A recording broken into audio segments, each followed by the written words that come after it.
Why do carnivore? It's a question you might have for yourself, or others might ask you, why did you do carnivore? Why are you doing it?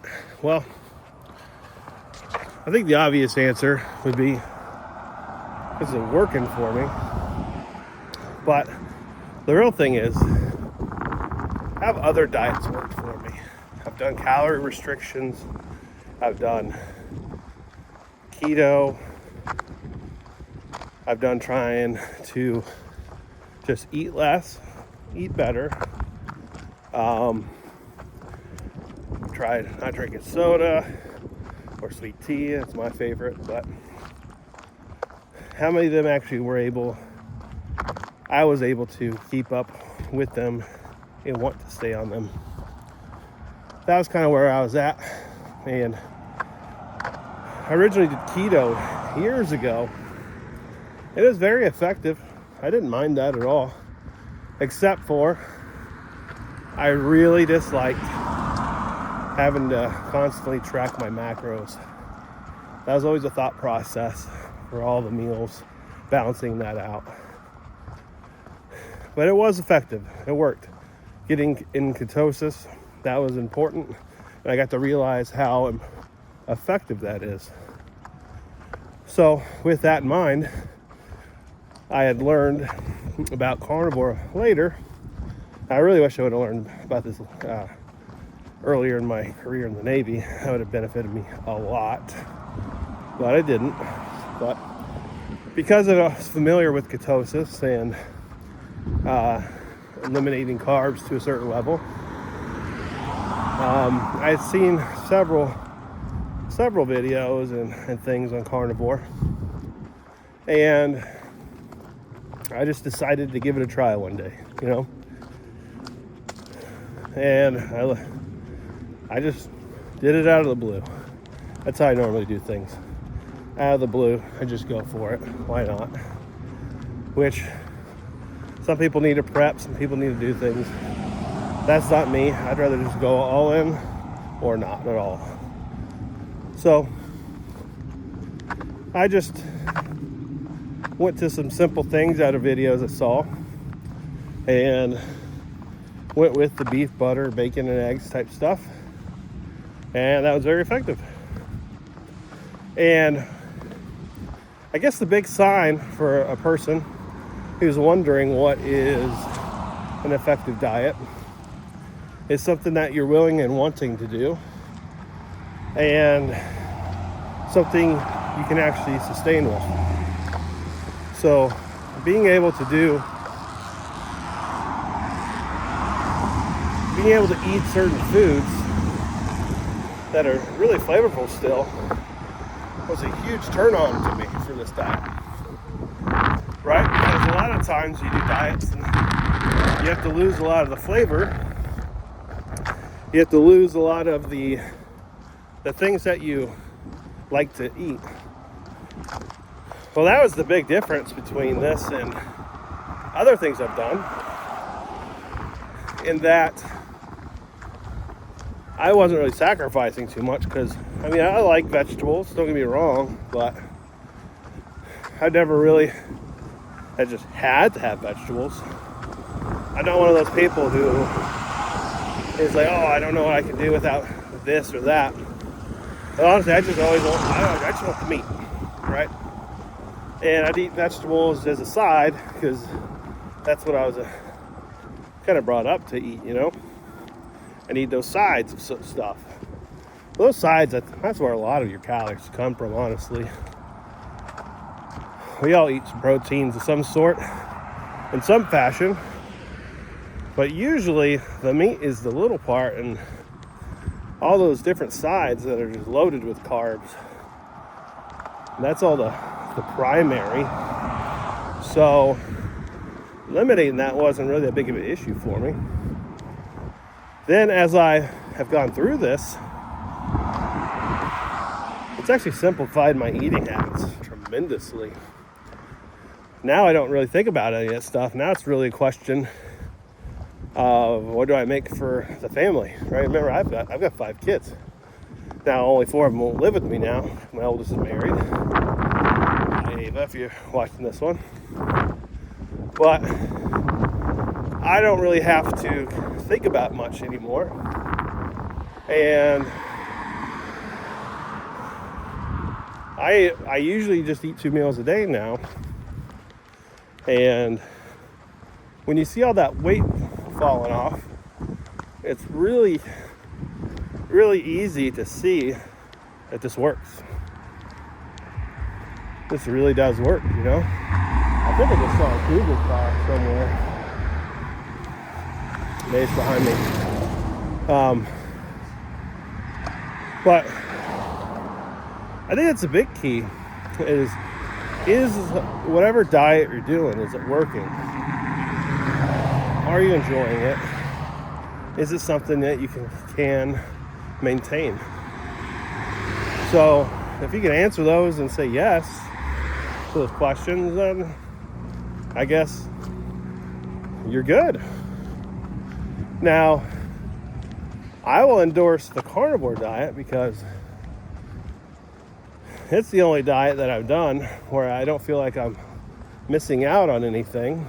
Sure, I like other things, but I'm perfectly satisfied with eating the various types of meat that I'm eating, or eggs and so forth. And the simplicity of it is pretty nice, honestly.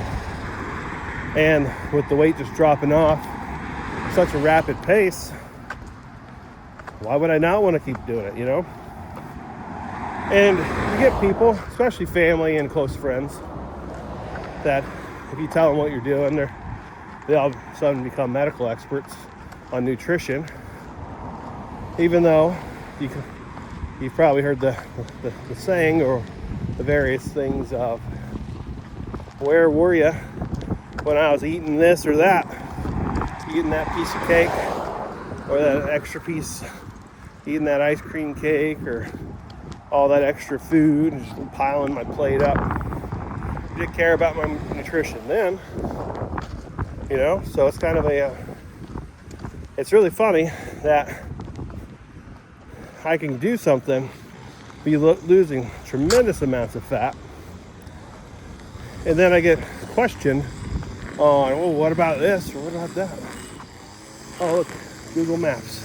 See it? Maybe we'll be in on it. Maybe they'll get me a few times. That'd be kind of cool. I have to check this out. So yeah, experts, nutritional experts. Now, doing it and seeing the results of things has definitely shown me that all the things that we believe in, all the things that we've been told, are they really solidified and concrete here?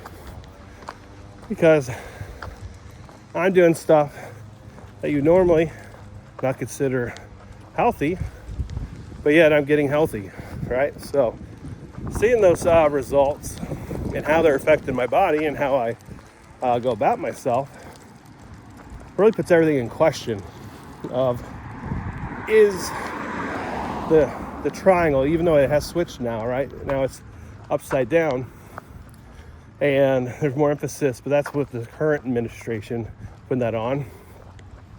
But it does make you think of, what do these people who've made all this stuff, what makes them the experts? Because they clearly didn't put any of this stuff truly into action. So now you have these people who are living it, like myself, who can show you, contrary to what you know or believe, this really is an effective way to diet or to have a lifestyle.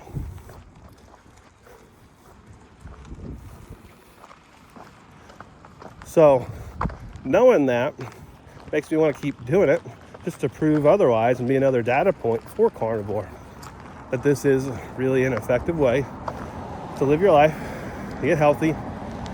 And for all those people who worry about cholesterol or heart pressure or the various things, right?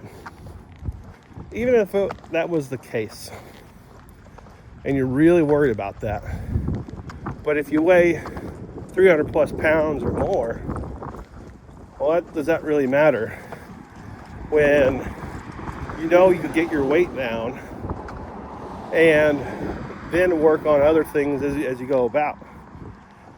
Like, even if you have that mindset, you can still utilize this as a tool to get yourself into a healthy body weight. And if you really think you need to work on those, and they don't get addressed in carnivore, then work on it at that point, really. You don't have to do this forever. I'm choosing to do this primarily because I want to lose body fat.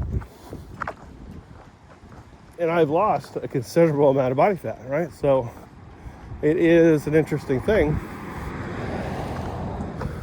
What is your purpose for what you're doing? Some people are strictly going, I gotta be no oils, and I gotta do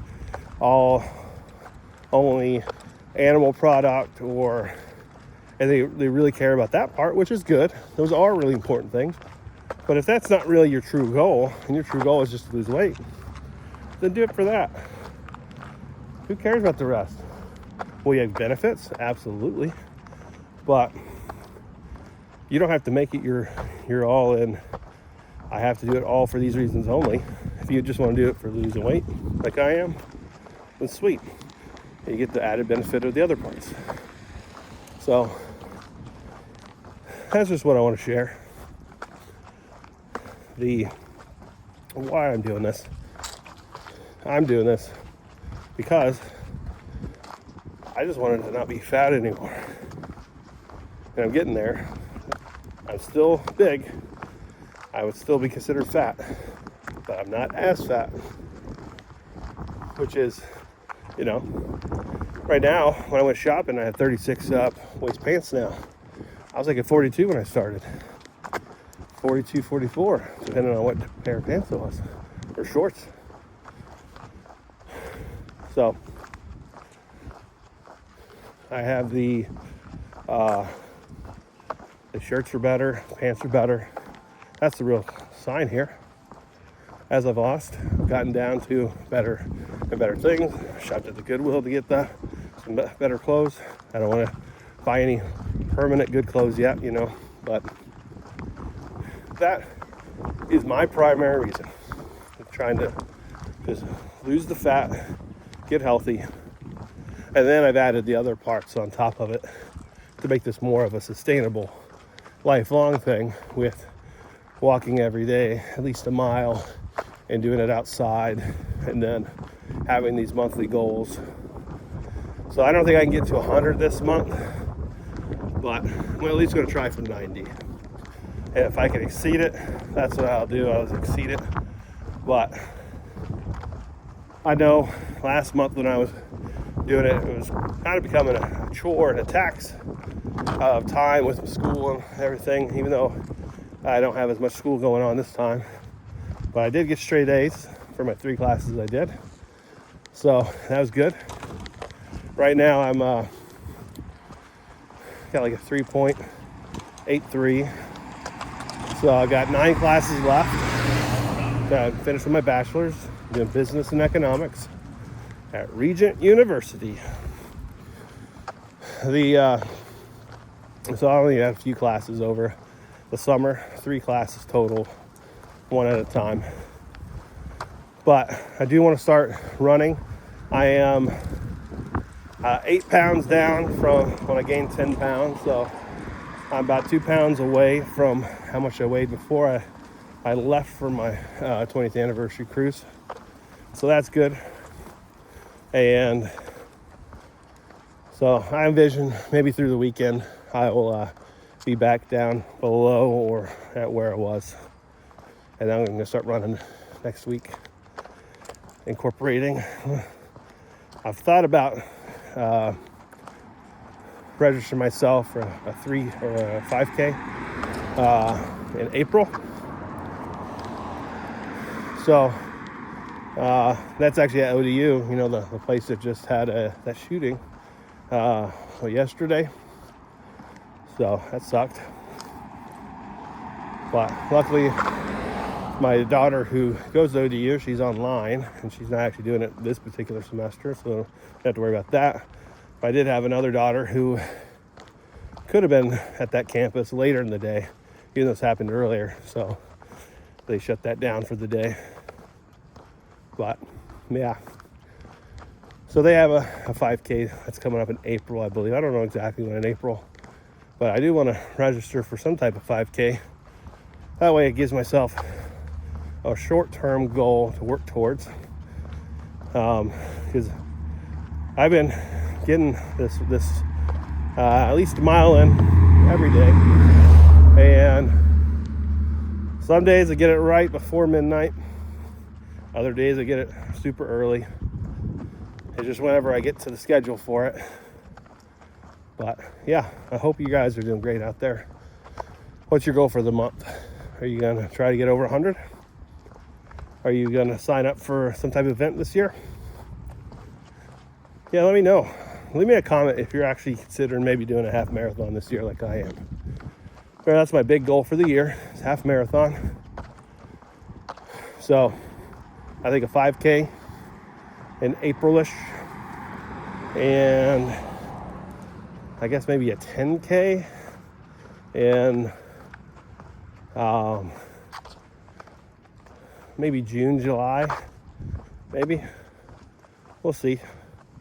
We'll see how I adjust to running whenever I really start incorporating it a lot more heavily.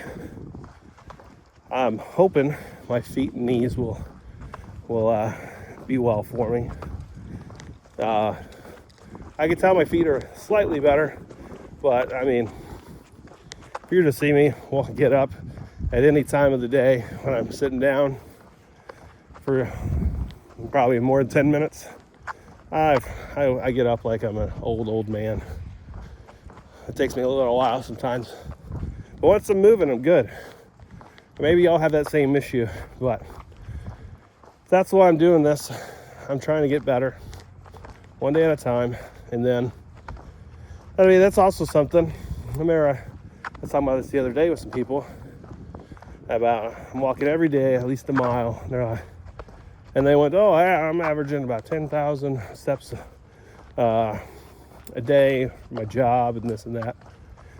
And that's all great and stuff if you're getting a good amount of walking in your day. But for me, I am trying to strictly focus on the miles that I'm walking. I try to make sure they are very intentional, and then I'm counting for those. I don't account for any other steps, any other miles that I'm getting in a day. So I could definitely be getting over how much I'm claiming, right?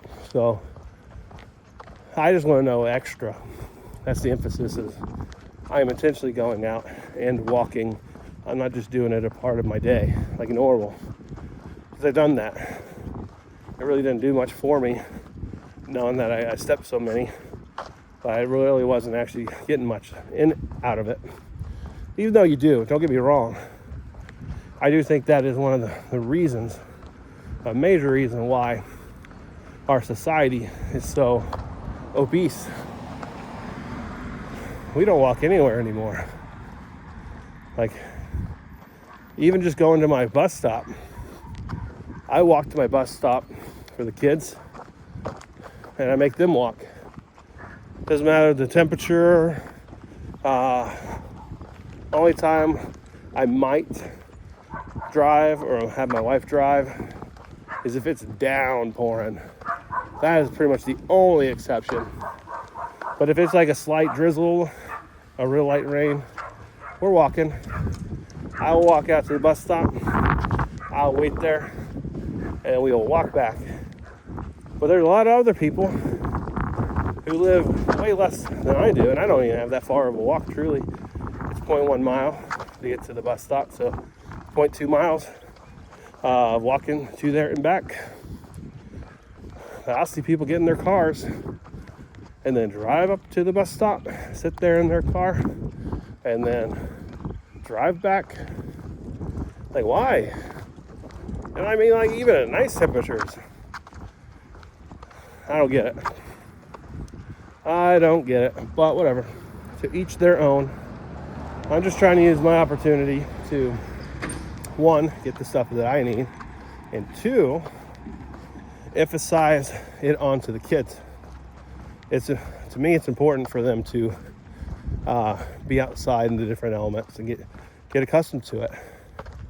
When I was a kid, I was outside all the time. Didn't matter the temperature. I'd go out to my friend's house across the neighborhood at the school. It was in the middle of our neighborhood, and we'd play there. Like, didn't matter what the temperature was. We'd go out. That was important. So I emphasize that with the kids. Like, we're gonna walk. Like, we're gonna play. We're gonna do things outside. It's good for you.